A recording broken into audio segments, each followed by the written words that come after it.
Hello दोस्तों, मेरा नाम है विशाल और स्वागत है आपका हमारे चैनल पर।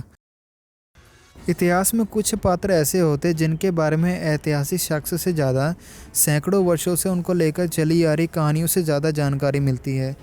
वीर गाथा काल के आला और उदल ऐसे ही पात्र हैं जिन्हें परंपरागत इतिहास में ज़्यादा जगह नहीं मिली, लेकिन उनकी बहादुरी के किस्से लोगों के मन में पीढ़ियों से चले आ रहे हैं।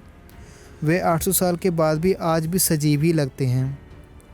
आल्हा उदल 12वीं शताब्दी में वह किरदार है जिन्हें पृथ्वीराज चौहान का समकालीन माना जाता है और उनके नाम पर 52 युद्धों की अमर कहानी है। आला और उदल उन दो भाइयों की कहानी है जो परमार वंश के सामंत थे। उनके बारे में सबसे अहम जानकारी कालिंजर के राजा परमार के दरबार में कवि जगनीक द्वारा लिखे गए आला खंड से मिलती है। इस काव्य रचना में दोनों भाइयों की 52 लड़ाइयों का रोमांचकारी वर्णन है।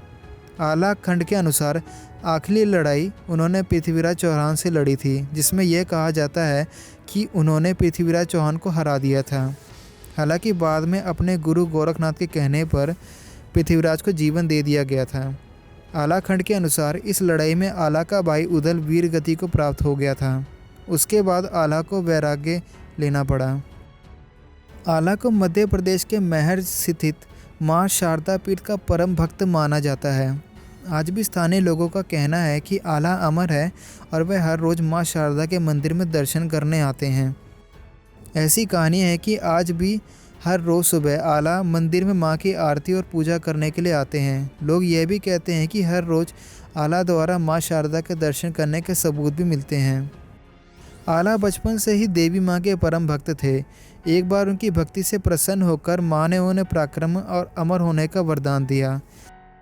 आला का छोटा भाई उदल वीरता के मामले में अपने भाई से एक कदम आगे था। आला और उदल की आखिरी लड़ाई दिल्ली के शासक पृथ्वीराज चौहान से हुई थी। पृथ्वीराज चौहान भी बहादुर और निडर योद्धा थे।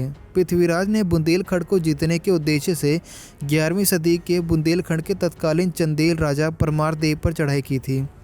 उस समय चंदेलों की राजधानी महोबा थी। आल्हा उदल राजा परमाल के मंत्री थे। इतिहास से पता चलता है कि पृथ्वीराज और दोनों भाई आल्हा उदल के बीच में बैरागढ़ में बहुत भयानक युद्ध हुआ था। इस युद्ध में आला का भाई उदल मारा गया था। आला अपने छोटे भाई उदल की वीरगति की खबर सुनकर अपना आपा खो बैठे और पृथ्वीराज चौहान की सेना पर मौत बनकर टूट पड़े। बताया जाता है कि उस वक्त आला के सामने जो आया वो मारा गया। लगभग 1 घंटे के भीषण युद्ध के बाद पृथ्वीराज और आला आमने सामने आ गए। दोनों में युद्ध हुआ और पृथ्वीराज चौहान बुरी तरह घायल हो गए। आला ने अपने भाई उदल की मौत का बदला लिया और पृथ्वीराज चौहान को पराजित कर दिया। हालांकि माना जाता है कि आला ने अपने गुरु गोरखनाथ के कहने पर पृथ्वीराज चौहान को जीवन दान दे दिया। यह युद्ध आला के जीवन का आखिरी युद्ध था। इसके बाद आला ने संन्यास ले लिया और माँ शारदा की भक्ति में लीन हो गए। तो दोस्तों, ये थी हमारी आज की वीडियो। आपको ये वीडियो कैसी लगी हमें कमेंट बॉक्स में ज़रूर बताइए। Thanks for watching.